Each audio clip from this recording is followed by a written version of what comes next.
ನಮಸ್ಕಾರ ವೀಕ್ಷಕರೇ, ನಿಮಗೆಲ್ಲರಿಗೂ ನನ್ನ ಯೂಟ್ಯೂಬ್ ಚಾನಲ್ಗೆ ಸ್ವಾಗತ.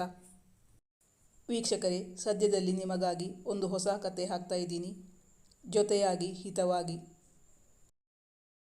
ಶ್ರೇಯಾಂಕ್ ಪಾತ್ರೆಗಳನ್ನು ತೊಳೆದು ಇನ್ನು ಅಡುಗೆಗೆ ಇಡಬೇಕೆಂದುಕೊಂಡು ಕುಕ್ಕರ್ ಜೋಡಿಸುತ್ತಿದ್ದ. ಆಗ ಕರೆಗಂಟೆ ಸದ್ದಾಯಿತು. ಯಾರಪ್ಪ ಇದು, ಇಷ್ಟು ಹೊತ್ತಲ್ಲಿ ಬಂದವರು? ಹೋಗಿ ಬಾಗಿಲು ತೆರೆಯಲು ಹೋಗಲಿಲ್ಲ.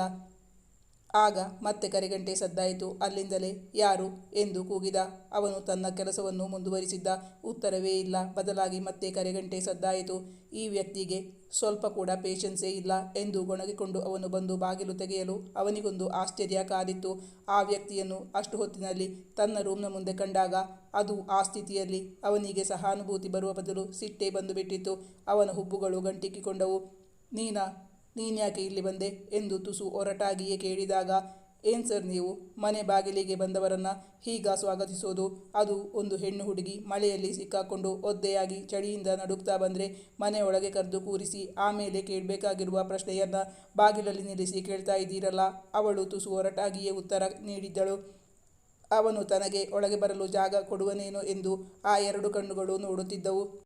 ಇಲ್ಲ, ಅವಳು ಒಳಗೆ ಬರದಂತೆ, ಅರ್ಧ ತೆಗೆದ ಬಾಗಿಲಿನ ಒಳಗೆ ಹೋಗಲು ಸಾಧ್ಯವಿಲ್ಲದಂತೆ ಅವನು ಬಾಗಿಲಿಗೆ ಅಡ್ಡವಾಗಿ ನಿಂತಿದ್ದ.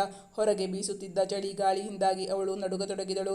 ಪ್ಲೀಸ್ ಸರ್, ಸ್ವಲ್ಪ ಸರ್ದು ನಿಂತ್ರೆ ನಾನು ಒಳಗೆ ಬರ್ತೀನಿ. ಅವಳು ಕಣ್ಣುಗಳಲ್ಲೇ ಅಂಗಲಾಚಿದಳು. ಈ ರಾತ್ರಿ ಹೊತ್ತು ಇಲ್ಲಿಗೆ ಯಾಕೆ ಬಂದೆ? ಹೊರಗೆ ವಿಪರೀತ ಮಳೆ ಬರ್ತಾ ಇದೆ. ಗುಡುಗು ಸಿಡಿಲು ಬೇರೆ, ಭಯ ಆಗ್ತಿದೆ. ಪ್ಲೀಸ್. ಅವಳು ಮತ್ತೆ ಕೇಳಿಕೊಂಡಳು. ನಿನ್ನ ನಾನು ಇವತ್ತು ನೋಡ್ತಾ ಇರೋದಾ? ನಾನು ಸ್ವಲ್ಪ ಸರಿದರೂ ನೀನು ಗೂಳಿ ಹಾಗೆ ಒಳಗೆ ನುಗ್ತೀಯಾ ಅಂತ ಗೊತ್ತು. ಅದಕ್ಕಾಗಿ ಅಡ್ಡ ನಿಂತಿರೋದು ಎಂದಾಗ ಹೊರಗೆ ಮಿಂಚೊಂದು ಕಾಣಿಸಿತು. ಅವಳು ಭಯದಿಂದ ಅವನ ಕೈಯನ್ನು ಗಟ್ಟಿಯಾಗಿ ಹಿಡಿದುಕೊಂಡಳು. ಹಾಗಾದರೆ ಶ್ರೇಯಾಂಕ್ನ ರೂಮ್ನ ಮುಂದೆ ಬಂದು ನಿಂತ ಹುಡುಗಿ ಯಾರು? ಅವಳು ಅಂದು ಮನೆಯಿಂದ ಅವನ ಆಶ್ರಯಕ್ಕೆ ಬರಲು ಕಾರಣವೇನು? ಅವಳು ಮಾಡಿದ ತಪ್ಪಾದರೂ ಏನು? ಅಂದು ರಾತ್ರಿ ಅವಳು ಅವನೊಂದಿಗೆ ಅಲ್ಲೇ ಉಳಿದುಕೊಂಡಳ, ಅಥವಾ ಅವನು ತನ್ನ ರೂಮ್ನಿಂದ ಹೊರಗೆ ಹಾಕಿ ಮಾರ್ಗ ಮಧ್ಯೆ ಉಳಿದುಕೊಳ್ಳುವ ಸ್ಥಿತಿ ಬಂತ ಆ ಹುಡುಗಿಗೆ? ತುಂಬ ಶ್ರೀಮಂತರ ಮನೆಯ ಹುಡುಗಿ ಬಡ ಹುಡುಗನ ರೂಮ್ಗೆ ಆಶ್ರಯಕ್ಕಾಗಿ ಬರಲು ಕಾರಣವೇನು?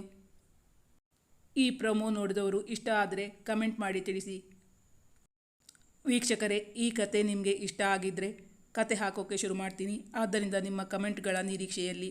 Thank you for watching.